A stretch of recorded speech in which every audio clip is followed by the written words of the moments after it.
So this is episode 22 of our weekly NFL recap, looking back at week 6. A lot of good games, honestly. Surprising game between Baltimore and Philadelphia, where Wentz almost led the Birds back to a comeback. And I can't believe that game we lost by 2 points. I don't even understand how it ever came that close. You know what's funny? That this whole season has been like so many things have it's so obvious what the problems are. It's like injuries is a huge problem. Wentz's inconsistency has been a huge problem. Doug's poor decision making has been a huge he shouldn't have went for 2 when you scored that first touchdown. Just kick the extra now point. This is where, and I know that's the common thought, is going for it on 4th down. They shouldn't have done that, and the first time going for 2, they shouldn't have done that. I was okay with the going on the 4th down because I thought they had enough time to get the ball back, and they did. And then Elliott, who I don't know what his problem is this year, missed a 50-yarder. Yeah, that stinks. He's supposed to be making those. That's what he's here for.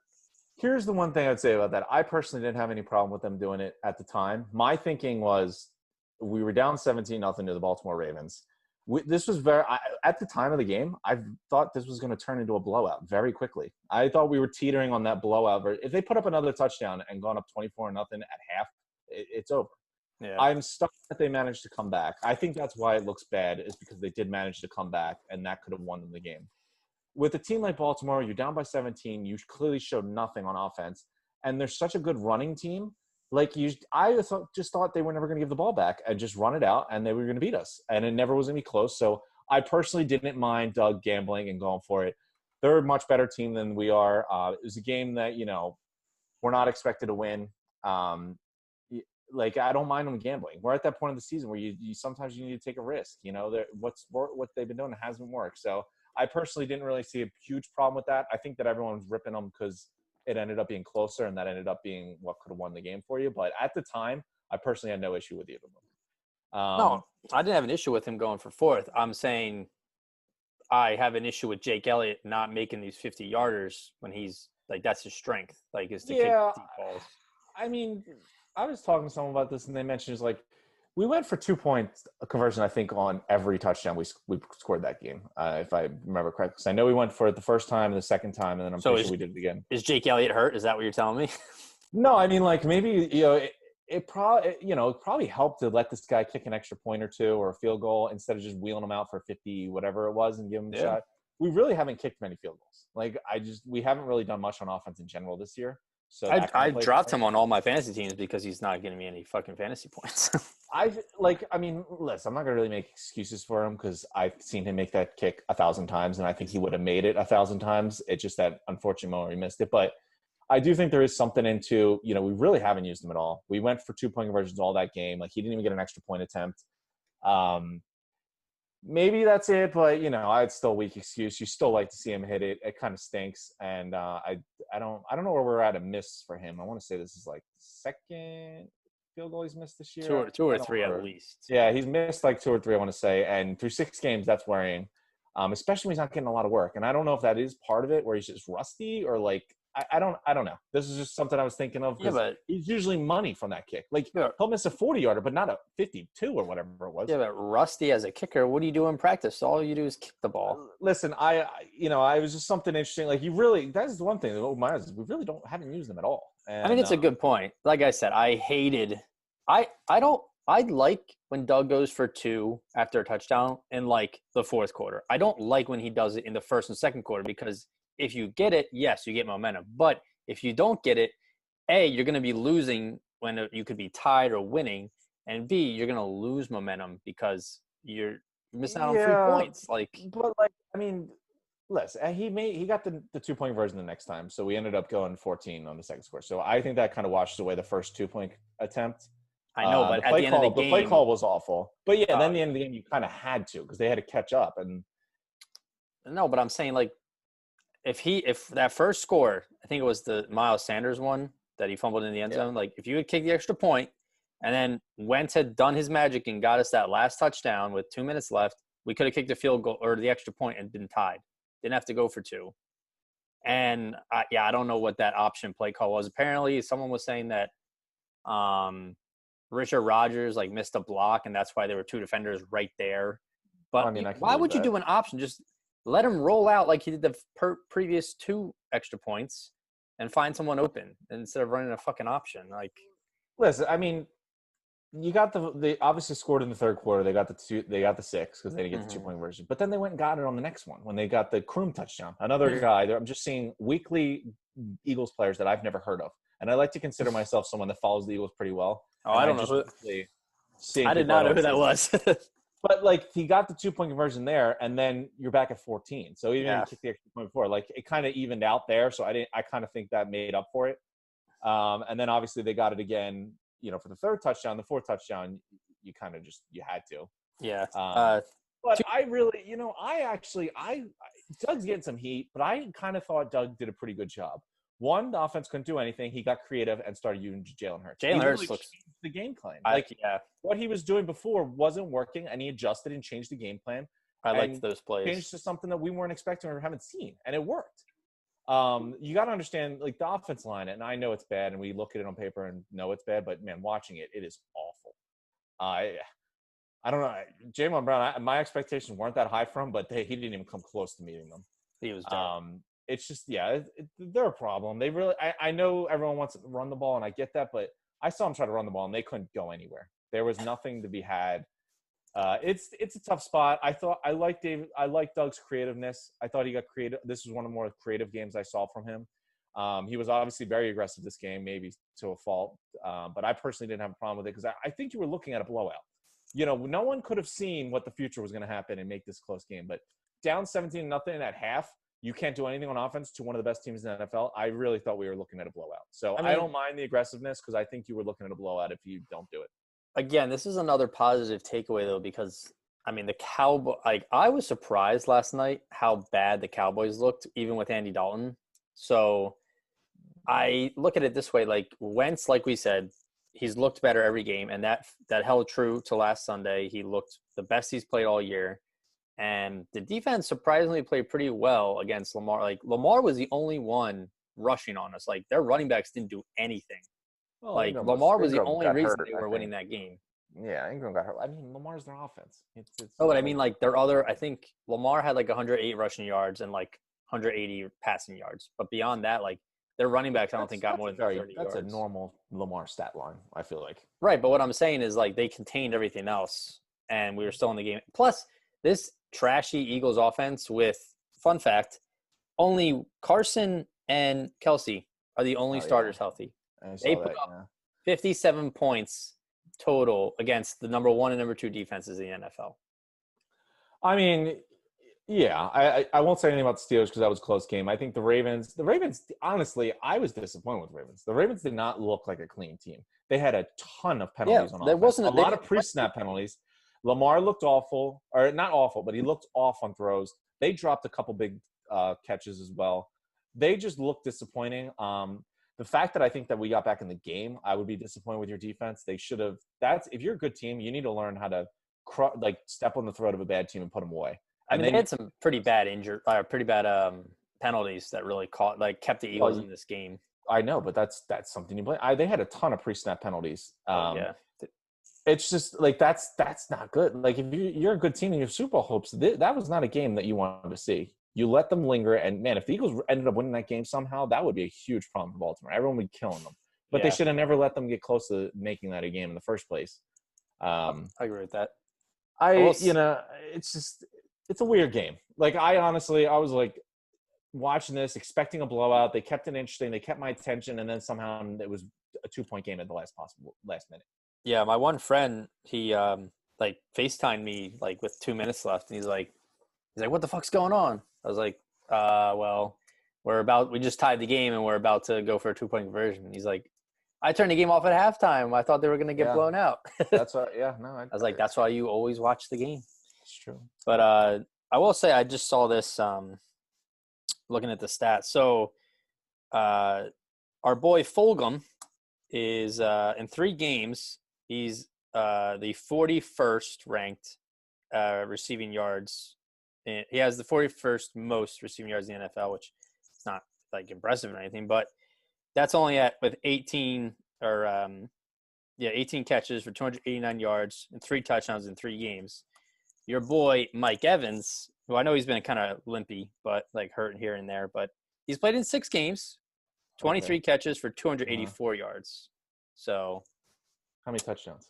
6, but Oh, okay. Well, I haven't checked this week, but I'm pretty sure he still leads the league in touchdowns. So probably. relax, that guy. But I my point is, I told you a couple episodes ago that I needed to see 3 straight games of consistent play from Fulgham to be like convinced that he's legit, and he's giving me that. So I think he's the real I, deal. Like I don't think he's Listen, like I mean, I understand the hesitation, but I was ready to. I was all for him after the last game because I saw it wasn't just it was one game. He was doing stuff that I haven't seen a wide receiver capable of doing on the Eagles in a long time. he's a Like it was just physical. these He's physical. He's strong hands. great play. Yeah. He and it took him a while to get going. And this goes into one of my other points that I'm starting like I don't know what went wrong and what soured between everything, but I at this point I can't find a reason to keep Ertz. Like if this is how it's going to play out, like the guy dropped a bunch of crucial passes again. He looked awful, and Carson targeted him. Carson tried to get him the ball in the first half. I don't think Fulgham had a target the first half, but Ertz must have had at least like 6 or 8. Like he was clearly, I felt like trying to get Ertz involved, and then it was. I want to say it was either around the time Ertz got hurt or they just started getting away from him. And that's when Fulgham started playing or started doing really well was in the second half. I really think Carson made an effort to include Ertz and get him involved, and Ertz did nothing. He dropped the balls that were there. He got hurt. Like he's going to be out for a couple weeks now. Like this just doesn't look good. Everything seems to get worse. I don't know what's wrong with him. He has to have some kind of other injury because he just doesn't even look like he doesn't look as fast. He doesn't look as like smooth when he's running. Like I don't know he's what his dropping problem. so many balls. That's my main problem is that he can't Yeah. catch the damn thing. Like Yeah, he's never been a yak guy. So the fact that you catch the ball is the only real positive you can bring. You can't block. But like again, and he did this from the first week of the season to this last game. He's dropping the ball. He's so inconsistent. He just doesn't look like a good player out there. And it sucks because these are the 3 most important games coming up. You got Giants, Cowboys, Giants, and then our bye. Yeah. So like I understand he's getting the attention of the defense, but that first half of this past game, I saw Carson trying to feed him the ball. He tried to get him the ball. Like because Carson was trying to save his life. So he had to get the ball out of his hands quickly. And the line was terrible for Ertz, and he just couldn't bring in any of them. Some of them, was good defense, and some of them weren't the best passes, but he had a couple that hit his hands and he dropped. Yeah. And that's a problem. And I don't see it fixing itself. I don't see what you do. I think it might to get him involved. I think it might actually be Giants, Cowboys, then a bye, then the Giants. But regardless, it's bad. And another player that's going to miss Thursday's game, Miles Sanders. So, I mean, granted, he has 2 rushes over 70 yards, but he's 4th in the NFL in rushing. Like, how wild is that? Yeah, I know, but I'll tell you right now, I am now worried about this fumbling issue. If Whiteside doesn't jump on that, for what reason? If Whiteside doesn't recover that, that's the second brutal fumble that he's had this season. Yeah, but like I watched that replay so many times, and he had it as tight as you could fucking have it, and the guy, his arm, when he was tackling him and went down, his arm just happened to go right through. Like the defender just had perfect positioning to punch it out. Like anyone would have fumbled that. I don't think that's same with Carson's fumble. Like that wasn't on. Like yes, you shouldn't fumble the ball, but like the defender's job is to force the fumble. So both times, and the Ravens they were going after the ball. Yeah, listen, I get that, but that's what good teams do. I'm not going to give Miles Sanders and Carson Wentz a pass because the defenders tried to get the ball and they got the ball. I think every defender. I'm not giving them a pass. I would love for Miles to never fumble, but I mean, look at what happened on Monday. Zeke fumbled twice, cost them the game, arguably some touchdowns. Listen, if that wasn't a recovered touchdown by Whiteside, this is a completely different conversation because his last fumble was brutal and it really hurt us. I want to say it was against the Rams. I'm blanking on the. I think it was the Rams. Yeah, it was like the first carry. The same thing. Yeah, and it's tough. Like that does worry me. If it's like a continued problem, yes, but that specific play I wasn't as. Well, the other thing that worries me is, and now I'm really worried, is they never went and got a backup running back, which they flirted with every free agent available, and now you're stuck with Boston Scott and Corey Clement, and now I'm worried. I know they love. Listen, I know they love Sanders, and they claimed and they said he was a third down back, and he's been playing like a third down back, or like a three down back. But now he's hurt, and now running back is a glaring problem. Boston Scott is not he is a third string rotational guy. He is not a backup running back, and now he's a starter. And Corey Clement, I haven't seen him do much. Hello, Miami Dolphins. What's that? Jordan Howard was a healthy scratch last week. Sure, we'll take him. Oh, For I bring him back happily. I bring him back right now without even thinking. Listen, I told you I wanted Le'Veon Bell in the preseason. I would have flirted with him. I don't think he would ever came here. They weren't. I don't think they were interested. No, I mean, I would have. He was never going to sign with you in the middle of the season. Why would he go from one bad team to another? Like, he has his choice of going to whoever he wants, and he's already 5 weeks in, so he knows who's good and who's not. I mean, Boston Scott didn't look good against Washington in the first game when he had to play because Sanders was out, but he torched the Giants last year. He had 3 touchdowns. So torched the Giants last year. So we're talking about last year, and we're talking about the Giants. 2 things that are glaring.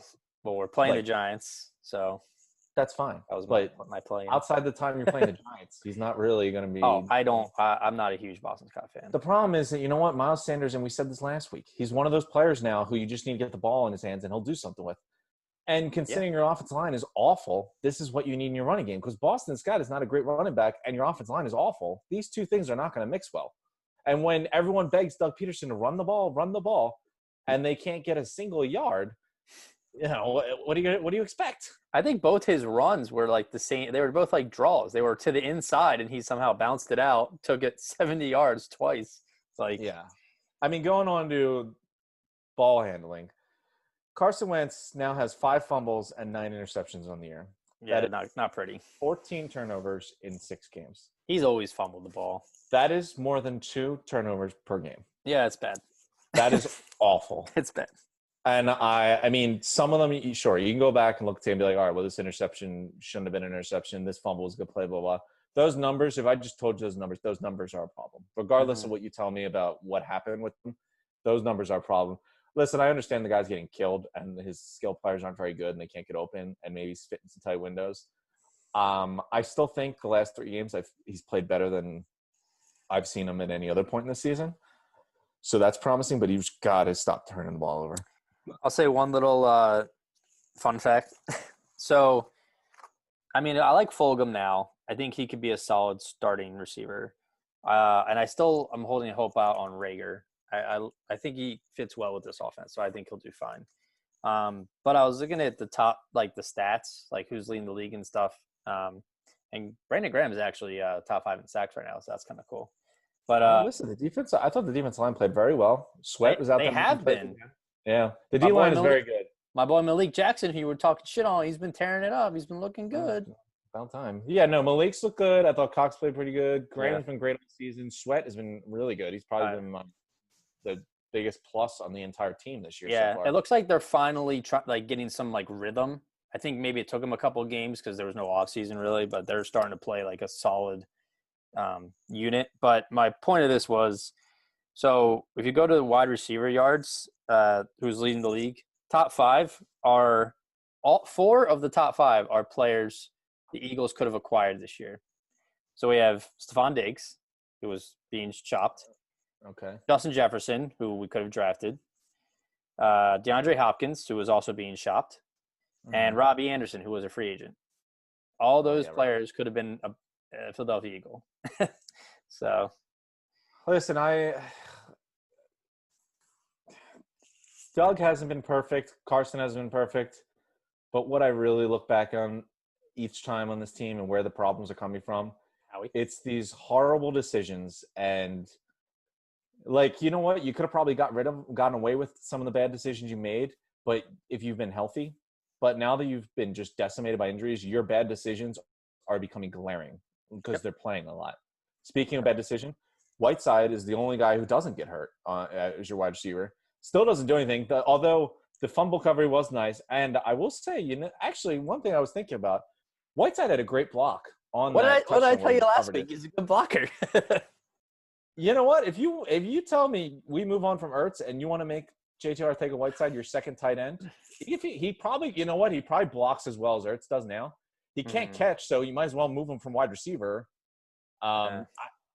I heard Goddard's I coming wouldn't back mind it. soon, though, so that's good. If you move on from Ertz, I don't mind the idea of Goddard being your one and maybe toying with the idea of Whiteside as your two, because Whiteside is not a good wide receiver. We all know that. If you want to try to salvage this guy's career, why not try something different? I don't see why why not give it a go?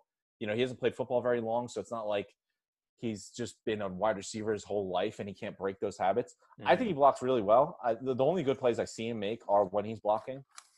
He's a big body. I think he could hold up on the line.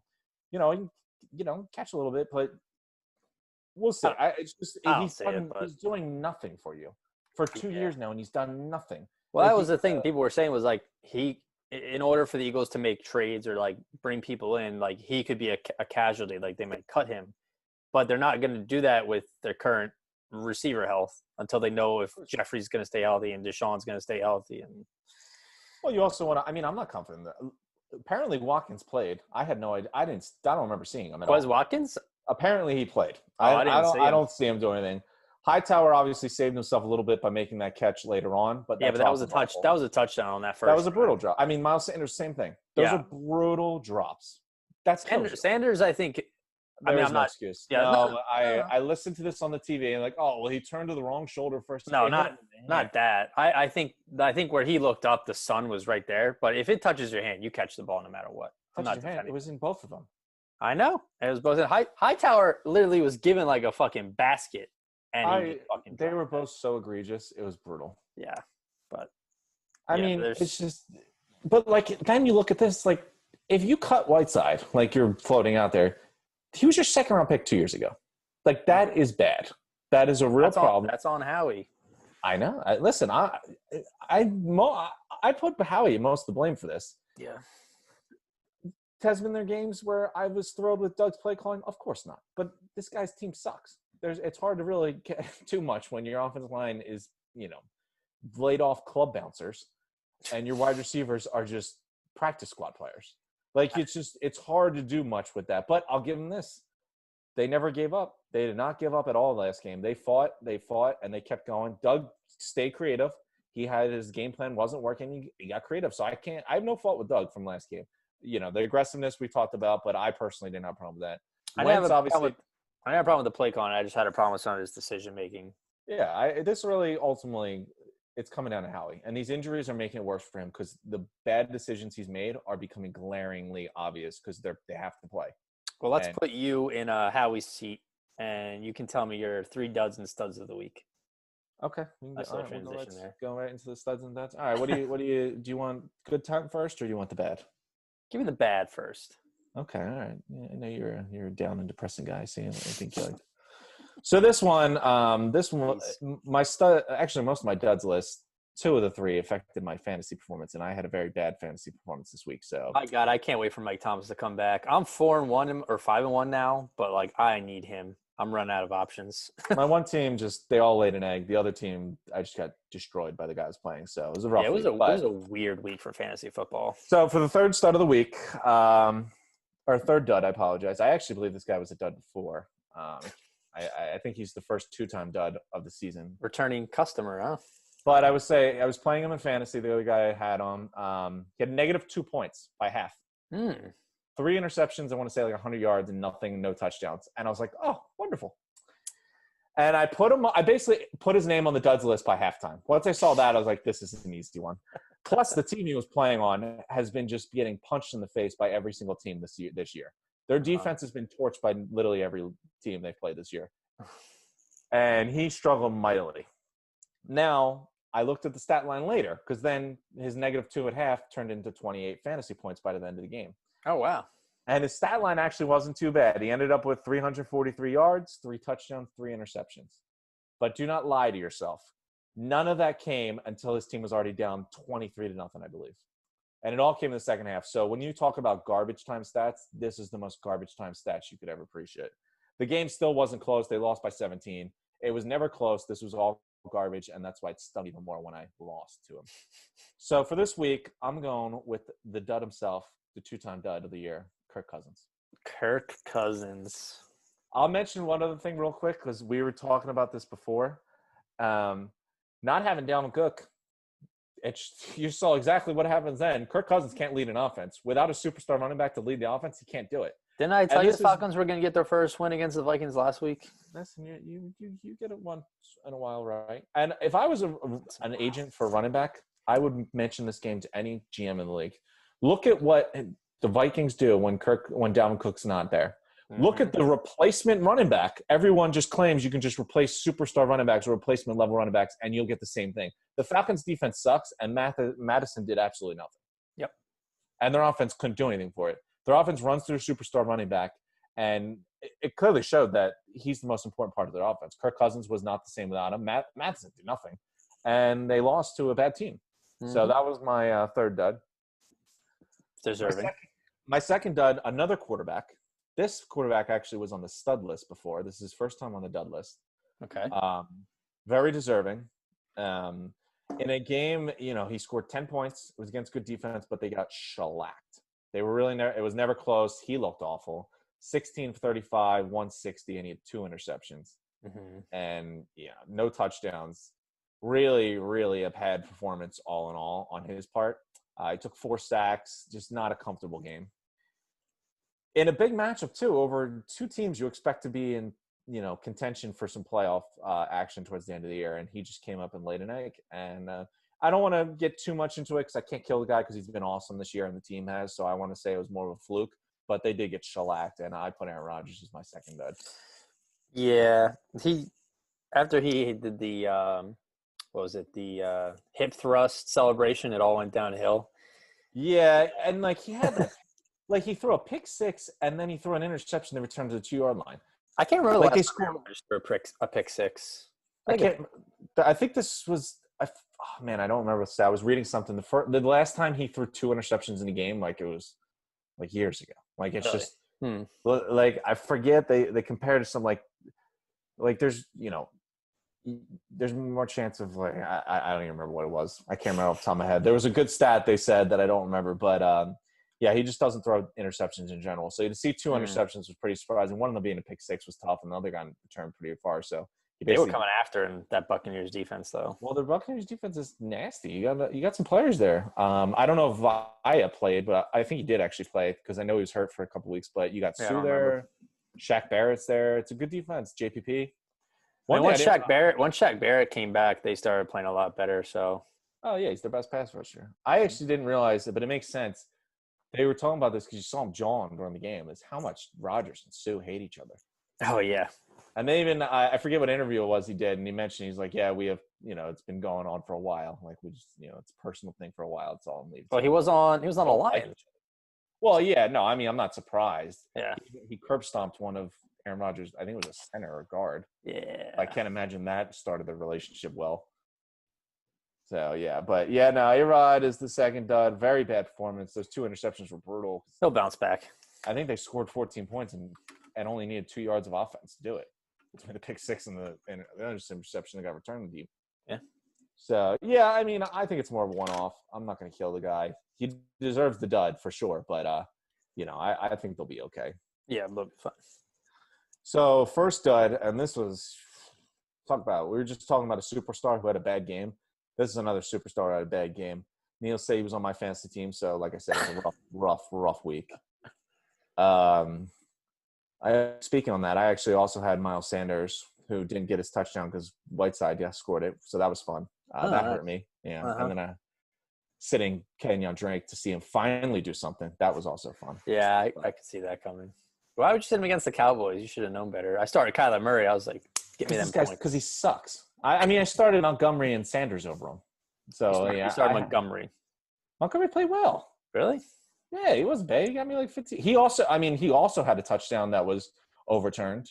Or not. Well, he did. It was called – he reviewed it and put it on the inch-yard line, and Foles ran it in for QB sneak. But it was at the same exact time as Sanders fumbling it. So, I'm not looking forward to Christian McCaffrey coming back because Mike Davis has been helping me get victories. Yeah, well, so much for that. So, yeah. Back to it. Yeah, sticking with running backs. This is a superstar running back. He was a disaster for his team, especially with his team suffered an injury to a quarterback. It was a big primetime game, and they needed him. They needed to rely on him. With all the injuries they had, they need him to be this they needed to be what Dalvin Cook is to the Vikings. You saw the value Dalvin Cook has. Derrick Henry clearly sets up the table for Tannehill. Like, he needed to be that for Andy Dalton, and he wasn't. He had two brutal fumbles that killed him. You'll never win a game when your running back fumbles twice. Like, you won't. You can't. Same with Aaron Rodgers, 2 interceptions. You can't fumble twice. Like, that's just not. You can't do that. He actually, I didn't even realize. I want to say that was his 4th fumble of the year. He's really struggled to hold on to that ball. Yep. And that's not a good sign, especially considering they have the only offensive line that can compete with the Eagles for awfulness due to all their injuries they have now that Martin got a concussion. Mm-hmm. But yeah, so my number one stud this week, I think he ended up with 50 yards, I want to say, but the 2 fumbles were brutal. Their team obviously got destroyed on Monday Night Football, and that's Ezekiel Elliott. Yeah, I hear there's a rumor going around. He's going to change his name to Zeke Feed Me Butterfingers Elliott. So, what a name! It's very mouthful. Yeah. No, he looks bad. I don't know what his issue is. If he's not getting clean holes like he's used to, or yeah, I mean, obviously, because the offensive line's all Collins yeah, but they're like these are just poor security. Like, he's not even getting. Well, he's getting like hit and the ball's coming out. I want to put him as number one dud strictly for like the 60 or 50 yards or whatever he had rushing and the fact they got killed. Yeah, because one, the offense line's terrible, and Dak just went down. It's the first week without Dak, so they're going to load the box. And I think until Andy Dalton proves that he can do it, they're going to take away the other defenses. I would. Well, there's already rumblings of chaos with the McCarthy coaching staff. That like they're not preparing the players correctly, and they're not. One player called them out and said they're just not very good at their job. So listen, the Cowboys are a circus every year. They constantly love drama. I wouldn't be surprised if Jerry Jones himself were the one peddling these rumors. Yeah. They love if they suck, they love to be in the news. Even if they suck, they're going to be in the news by just either criticizing their coach, calling out their players, doing whatever they got to do. But they just like to be in the news. But I mean, they look like I love it. Hot mess. Yeah, I love it because you know what? So they look so that defense is gonna, if that's not gonna be a historically awful defense by the end of the season. That's the biggest problem is because the defense has always been bad the whole year. They've given up 30 points in 5 straight games. That is unprecedented. They're historically awful defense, but the biggest problem is, man, Dalton can't do what Dak was doing. Dak had 1 win, but he was still putting up like 40 points a game. Yeah, I was surprised. I thought Dalton would have played better. I was surprised at how ineffective he was. I mean, the offense line's injured, so you could say that. But yeah, he didn't play well. I mean, Gallup. You have 3 of the best receivers in the league. Just you can toss it up and one of them will grab it. It's 50-50. Well, not true. Gallup had an awful, awful drop. And then also, there was some other stuff. I was watching. I think it was it was a first down reception, I believe it was. And CeeDee Lamb, it was the interception. That's what it was. One of the interceptions, CeeDee Lamb got thrown to the ground on his break. I saw that. It was clearly a pass interference, and they never called it, and it ended up being an interception. I think they just decided it was their feet got tangled or something. Feet got tangled. The guy had 2 arms on him, and then he suddenly Lamb fell down. But hey, listen, I'm never going to root for the Cowboys. So, but yeah, those are the duds for Week 6. 2 superstars on the list this week. So it happens. Yeah, it definitely happens. So, but we'll get to the good stuff. Who are the studs of the week? 3 studs. Let me pull it up real fast. So the first one we're going to go with, this one actually funny because Aaron stud turned dud. This is a dud turned stud. He was a dud, I want to say week 1, I believe. Young guy, rookie actually. Hasn't been doing too much to start his career. I mean, I don't think the expectations for the team he's on were very high, so who knew what to expect out of his rookie season. But he's clearly been just playing behind, Adrian Peterson. I guess I'll give it away. But, they drafted him to make an impact, and Adrian Peterson has just been stealing the carries away from him. So it was good to see him have a big game and a win. It's the second win of the season. They didn't play a great team. They played Jacksonville, but he did go for 116 yards, 8.3 average, which is nice. He only did it on 14 carries and the 2 touchdowns. He had a 54-yard long run, I think, during the game. So that was a big play. But my third stud is DeAndre Swift. Yeah, I thought he played really well. I mean, it was clearly his best game season. Of his 158 rushing yards he has this year, 116 of them came this past Sunday. I wasn't sure where you were going with this. I thought you were gonna say like Joe Burrow, which the Bengals have surprisingly been like, besides the Ravens blowout, they've been in every single game.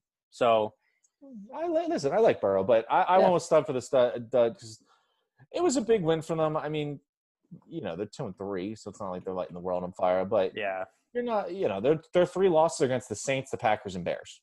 Seeing what the Bears are now, they're not as much of a joke as I think some people expected them. And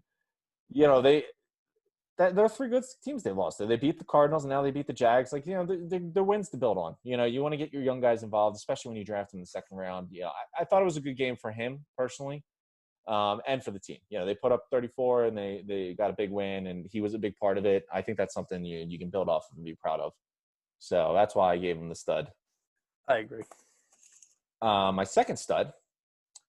This one actually came down to another rookie. I was really close to putting 2 rookies on the list, but like I say, unfortunately, he was on the losing end. So I could not put Justin Jefferson in the I was gonna stud. say he also had it. He's been looking pretty good. He's been looking very good, but he was a stud before, so I felt okay with leaving him off. But there was another stud performance, literally from that game, and his team won. So that's why I picked him. Absolute superstar. Actually, good to see him have one of his patented superstar games. I think he missed some games this year. I believe he was hurt, or just wasn't really making much of an impact. He hasn't really been doing too much this year.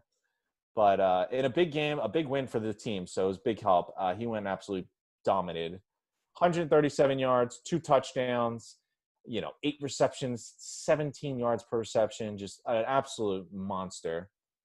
The Vikings defense was hardly, a juggernaut this year, but, putting up those numbers against anyone, that's impressive. I thought it was a good sign for them because if they're going to do anything, I mean, I don't think the Falcons are going to save their season, but if you want something to build off of, considering you just fired your coach, you need him to be a part of that. And the second stud, I went with Julio Jones.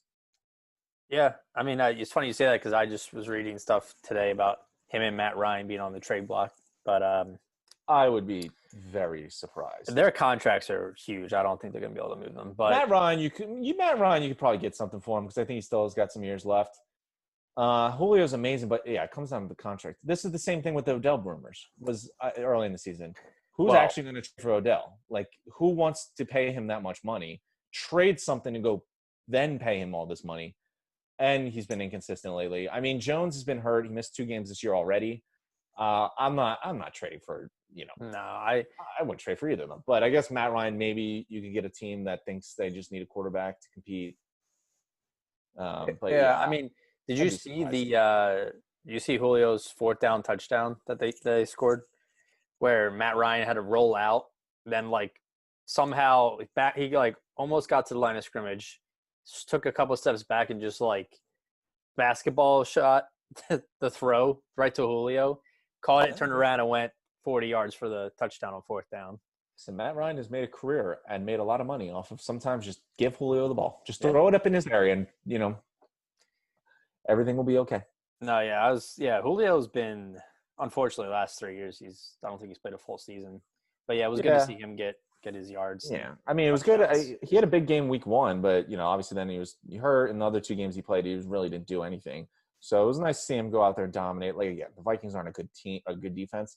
But I gave them extra points because that was a very big win for their team. Yeah, for sure. So my number 1 stud. There's only one player you could have put as number 1, so. I don't think you're going to be surprised. Let's put it that way. Yeah. But, yeah. So, I mean, first off, his team got another massive win. His team's undefeated. I'm like, it's amazing how, they had their whole COVID issue. They were undefeated before it. Then they had COVID, couldn't practice, were facing discipline and all this stuff. And, like, I think we forgot that they're actually a really good team and they're undefeated and all this. And then they came out, beat the Bills on Tuesday, had a short week. It didn't really matter. Came out, tight game. That was a tight game. Had to go in overtime. Yeah. I think it was closer than anyone could have really imagined. But, my God, you go over 200 yards on 22 attempts too. Like 212 yards on 22 attempts. Well, he had a 94-yard run, but still, he earned But those. still, dude, He you're earned those averaging yards. that's a 9.6 clip. Yeah. That's nuts. That's nearly a first down every time he's touching the ball. Mm-hmm. He threw 2 touchdowns. He added 2 touchdowns to go along with that. Obviously, he had the 94-yard run. He just looks like an absolute beast. Yeah. I saw that highlight today of him running, and he's already a huge guy. And to see him just like I think he broke like the 40, and he just started like his speed kept increasing. Like he was just blowing past these cornerbacks and safeties. I'm like, I would not want to try and tackle him. You know what was amazing? I would die. I would die. I was thinking, I was watching these corners try to chase him down. I'm like, he is so much bigger than all of them. Faster. And he's just quicker. Like, I'm like, he must have at least 80 pounds and 3 inches on this guy chasing him. And somehow this guy just can't get him. Well, I don't think he's going to get him. Like, if he caught up to him, I don't think he's tackling him. No, the game-winning touchdown, he literally just chose a spot. He's like, I'm going to bully my way through here and, push 3 Texan defenders into the end zone. Yeah, listen, he's amazing. He's really an unstoppable force. We talked about this with Dalvin Cook, how he's his offense. Derrick Henry's his offense. Tannehill looks great. I'm not taking anything against him, but man, I think you and I, along with a lot of last year, he's just dominating off the play action. Yeah, Henry is the reason that team's so good. But I will say, myself included, I've slept on Tannehill for a while now, and he's playing pretty well. He's not a bad quarterback. He's a good quarterback. Yeah. I hear his name in MVP conversations, and I saw that too. I'm not so sure about that. No. Put Derrick Henry in the conversation before I hear Tannehill's name in there. Yeah, I agree. One thing that is going to be interesting is Taylor Lewan towards ACL. You lost Conklin in the offseason when he went to the Browns. They still got some good players. Saffold's still pretty good. Dennis Kelly's not bad. There are some players there. I don't think they're going to be an awful offensive line. Eagles could use him right now. Yeah. But they clearly lost their best offensive lineman, so I'm curious to see how that affects Henry. Honestly, the way he's running the ball, I don't think it'll matter, to be honest with you. But maybe it affects Tannehill a little bit more because that's his blindside protector. But, again, when you are just selling out to stop the run, it kind of helps, whenever to pass a little bit. So, Derrick Henry, 200 yards rushing, superstar. He's a beast. He's doing exactly what he did last year. He hasn't missed a beat. Yep. So, but he's unreal. Those are the studs and duds. Speaking of that game, though, like that was a crazy game. I still kind of can't believe that the Texans lost that game. Could you imagine Deshaun Watson?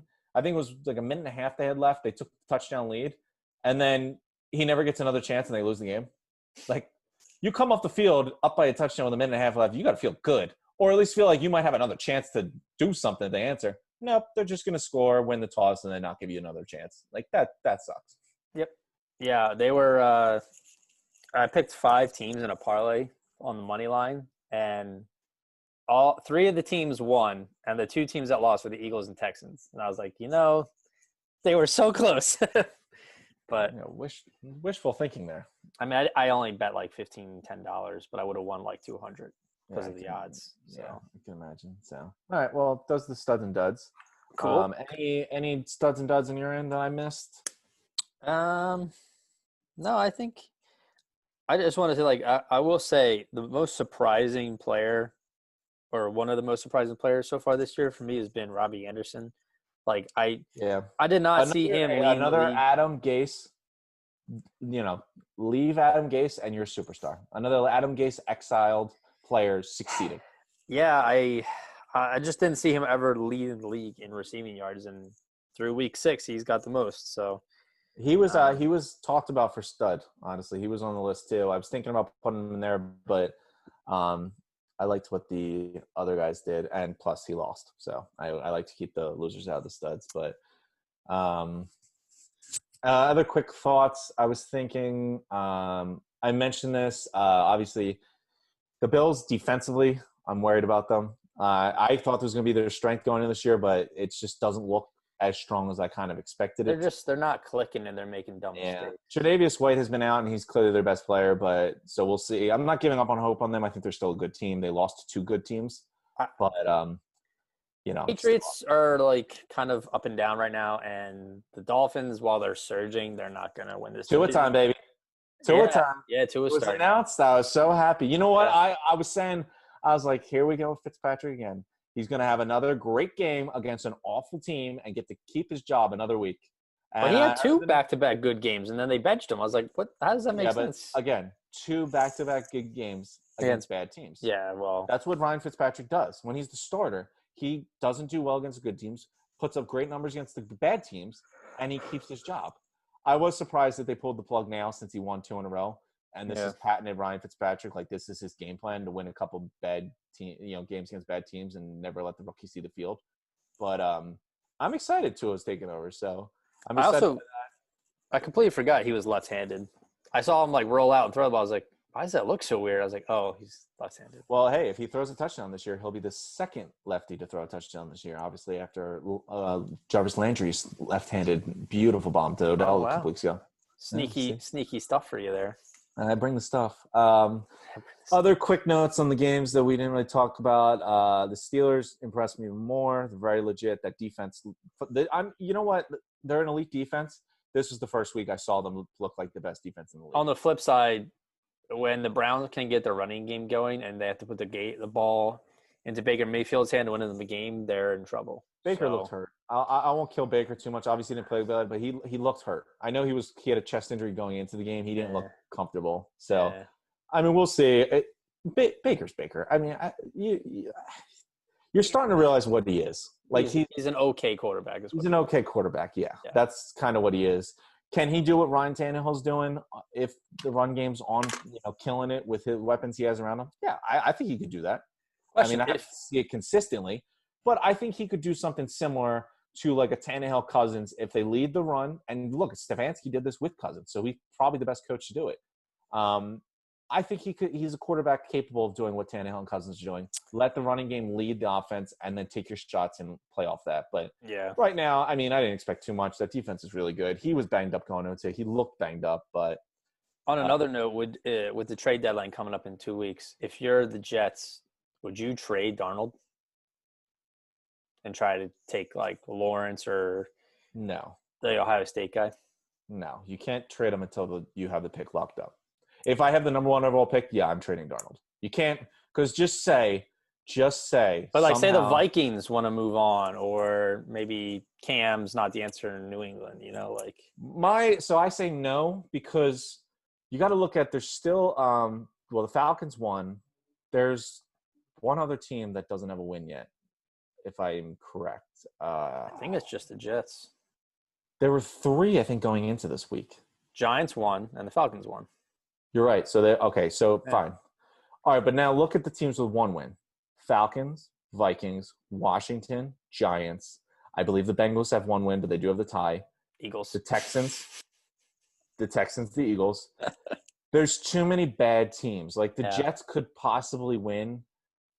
Maybe it's 2 wins, but if you're picking second, you're not getting Trevor Lawrence. You know what also sucks? If the Eagles win the division at like 6-9-1, they still don't get their draft spot is wherever they finish in the playoffs. It's not a top 15 or whatever. Well, yeah, I mean, of course. I don't know if I like that rule. That's kind of listen. If you want that rule change, then you have to change the playoff rule where you let division winners get home playoff games 6 wins. So it kind of goes hand in hand. Okay, that's fair enough. But speaking on Donald, I was talking about this with someone actually because it does look like the Jets are going to get the first overall pick. And I would wait till the offseason. Wouldn't do it in the season. Would not do it in the season because you have to guarantee that you're getting Trevor Lawrence. I think if you get Gase out of there and let someone else in, I think Darnold's probably still a better prospect than Fields is.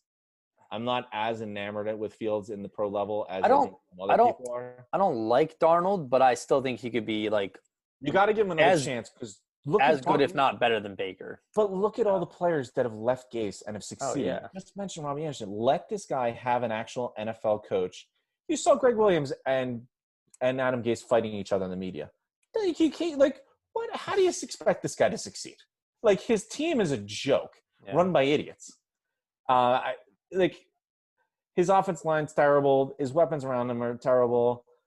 If I would hold on to him in the year, but if I got the first overall pick on the Jets, I'm trading Darnold. If I don't get Lawrence, then I'm probably keeping Darnold, letting the new coach get a chance. Because I think if you're a new coach coming in, you would like a chance to, try something with Darnold. Yeah. So, I mean, it's just at the risk. There's so many bad teams right now. At the risk of you not getting the first overall pick, say you trade Darnold and then you don't get Lawrence, then you're in a real tough spot. Fair enough. Any final thoughts before we move on to power rankings?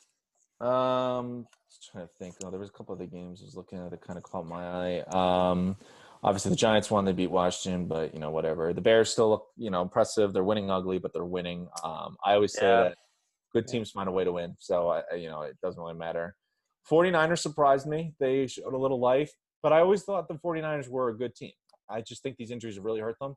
I was surprised. I'm probably surprised they lost the Eagles and they've lost, the Cardinals and all this, and they got shellacked by Fitzpatrick. But that was an eye opener. Other than that, nothing else really surprised me. The Patriots losing the Broncos kind of surprised me, but their offense isn't very good. I honestly didn't know Drew. I thought Drew Lock was still hurt, so I didn't expect him to play, so that's kind of what threw me off. But could be Belichick, and Belichick never loses to quarterbacks that are under 25, so good for him.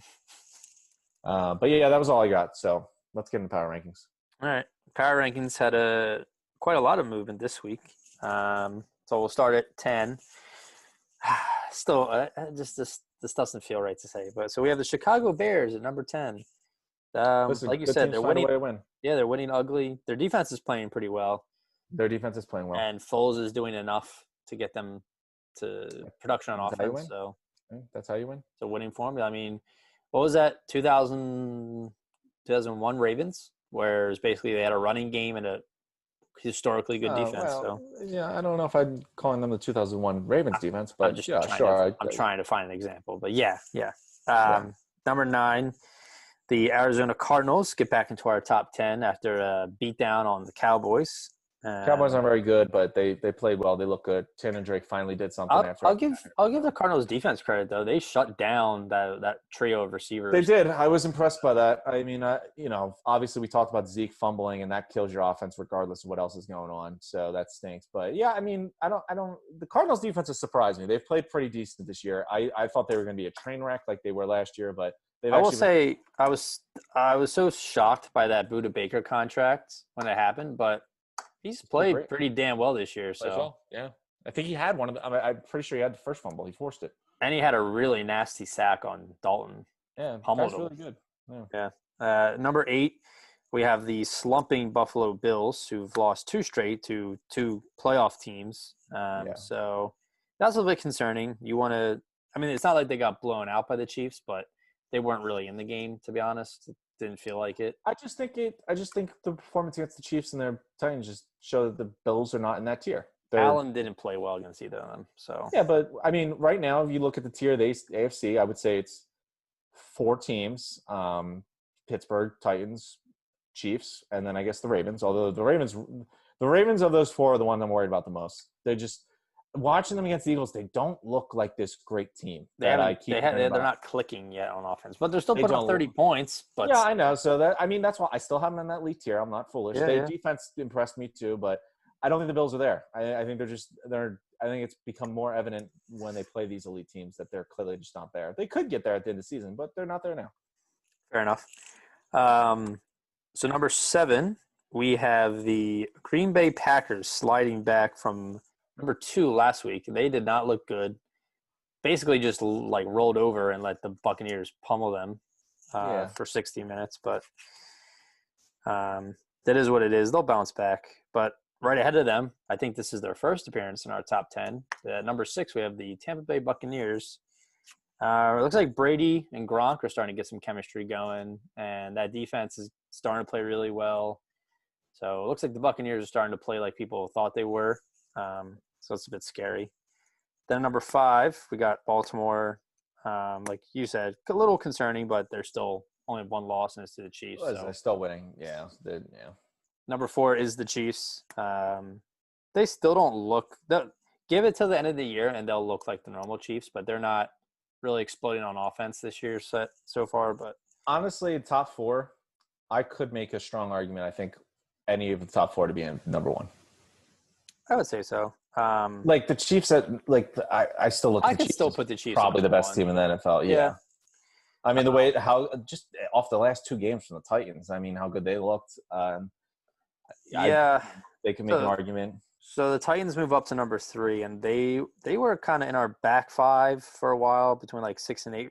But I think they're just they their defense is starting to play a little bit better now. They were giving up a lot of yards through the air. They're kind of calmed down. They remind me of exactly who they were last year. That's what it just looks like. They're doing exactly what they did last year. They're 5-0. Like Yeah, listen, it works. That's huge. They went to the AFC Championship game last year. It's clearly a working, winning system. They have good coaching. It's a very good coach. Henry's honestly, he's a running back, but I would put him in the MVP discussion. I would put Vrabel up for Coach of the Year right now. If you dare put Tannehill's name in MVP discussion, Derrick Henry deserves to be in there. I agree. Number 2, like we said, Pittsburgh. They're on offense. They just do all the little things right. Like Ben's not really lighting up the world, but he's playing smart.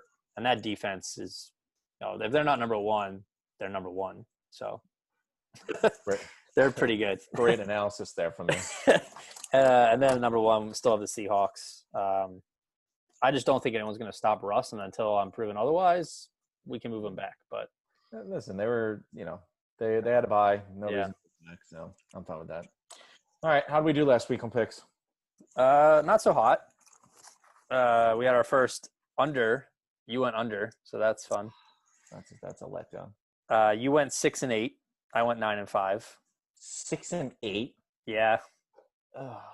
So I now have a 10-game lead on you. Oh, it's worse. So the current standings right now, you are 58 and 34, which is respectable. That's pretty good. Oh, and I'm 68 and 24. So I hate you. All right, let's ignore week 6. What do you got for week 7? Yeah, let's just ignore the week I did really well. All right, let me see. So we got this week. We have. Oh wait. Didn't the Seahawks played this week, didn't they? This was last week? I thought they were on a bye.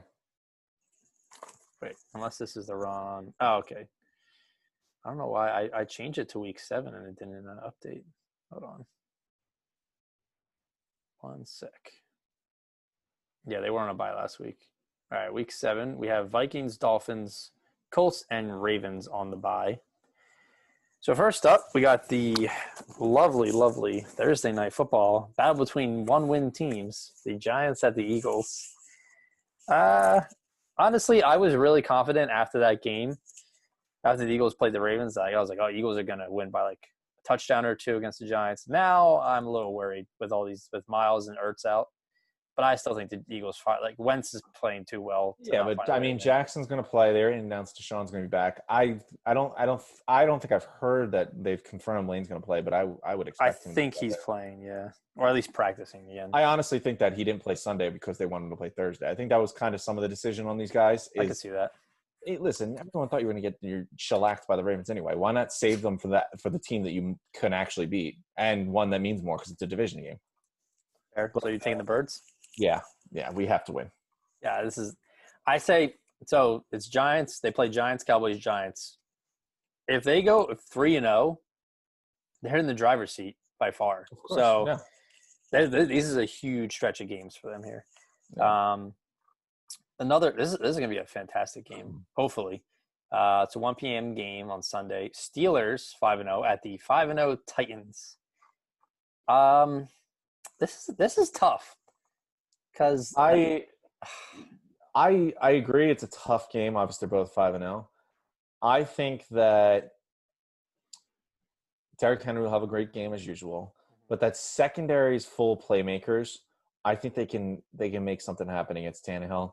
Taylor Lewan going to be out is going to be a problem because he's on the left side, so I guess Bud Dupree would go against him. But yeah, not having him there, like those edge rushers are going to be legit.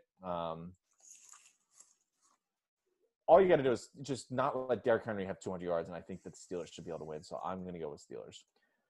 Yeah, I think in a close game, I think the Steelers pull out late, get like a defensive touchdown or something to kind of seal the game. I see. Yeah, I have a feeling that like I could see like a Fitzpatrick or like a Hayden Nelson Hilton kind of big interception or pick six even maybe or something there. But I think their defense is cooking after the last week, and I think that I think they'll win.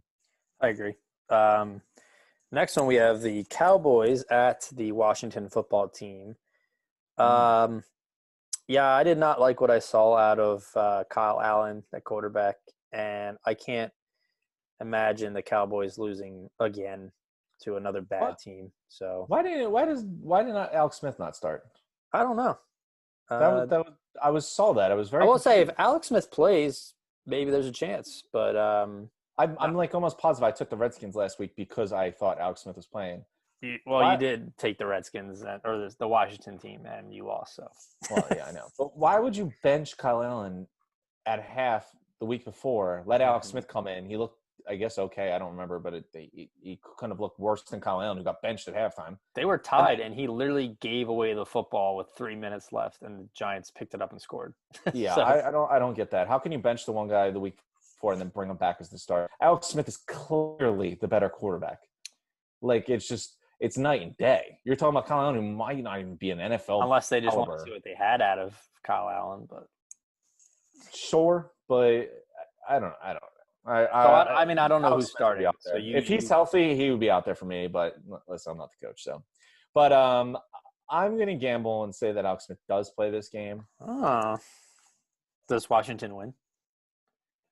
Because if they beat the Cowboys, that would be Actually, no. huge. I'm going Cowboys. They got their ass handed to them. I think that they come back and try to. Let me get their ass handed to them for 5 straight games. Yeah, but this was by far the worst. I think there's a lot of disrespect as they deserved it from this past week. I think they're going to try to right their wrongs. All right. Then we have Bills at the Jets. I'm going to take the Bills. Bills. Yeah, stop. This is a good rebound game for them. Exactly what the Bills need. Yep. Then after that, Panthers and Saints. I feel like the Saints haven't played in like 2 months. It feels weird, but hopefully Mike Thomas is back now. I think they get I think you would. a much needed win. Yeah. I think Saints off a bye. Mike Thomas, I'd be shocked if he didn't play. Yeah. Yeah, give me the Saints. My fantasy team would appreciate his help. Then we have Packers at the Texans, another scenario where good team lost a bad game, and I see them bouncing back. So I'm going to take the Packers. Yeah, the Texans have problems. I mean, they made the Titans game competitive. They might be rebuilding their whole team. I heard a lot of their defensive players are on the trade block, like Cunningham, who they just gave a huge contract, and I saw rumors about Watt. I don't think that's going to happen, but Watt is on a huge contract. yeah. Well, that's the perks of having Bill O'Brien as your GM. Is if they wanted to rebuild, good luck, because you have a lot of guys locked up some big money. So you taking? Give me the Packers. I think same thing as we said with the Bills. I think this is a good way to get back on track for them. I mean, the Browns at the Bengals. This I'm going to keep with the trend. I think the Browns also bounce back. Yeah, that's tough.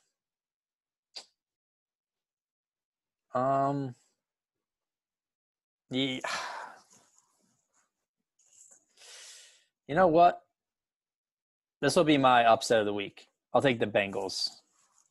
Okay. I'll risk it. I'll take the Bengals to beat the Browns. I feel you. I hear you. Then we got Lions at Falcons. I mean, the Falcons' offense has played well all year. It's just they can't stop anyone and they can't get wins. They're like the Cowboys, but kind of worse. I think the Lions keep their mojo going. I think the Lions get a win. I'll take the Falcons then. Fair enough. Then we have the Seattle Seahawks at the Arizona Cardinals. I think the Cardinals are a good team. I think they'll be in contention till the end for a playoff spot, but they're not going to beat Seattle right now, I don't think. So I'm going to take the Seahawks.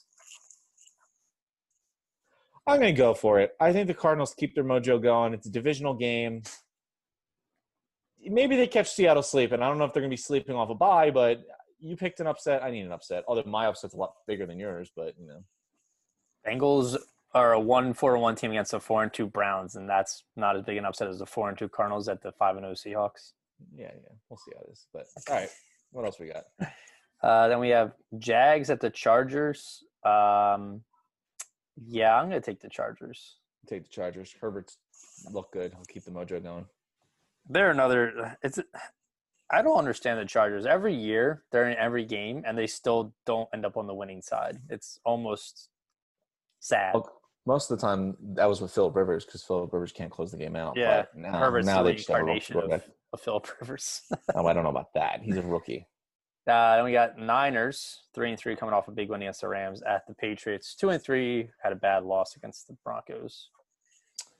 I like the Niners here. Also, it is ridiculous how many times the Niners have had to travel to the East Coast because that game's in Boston. Oh, they're going back and forth, back and forth, back and forth. Crazy.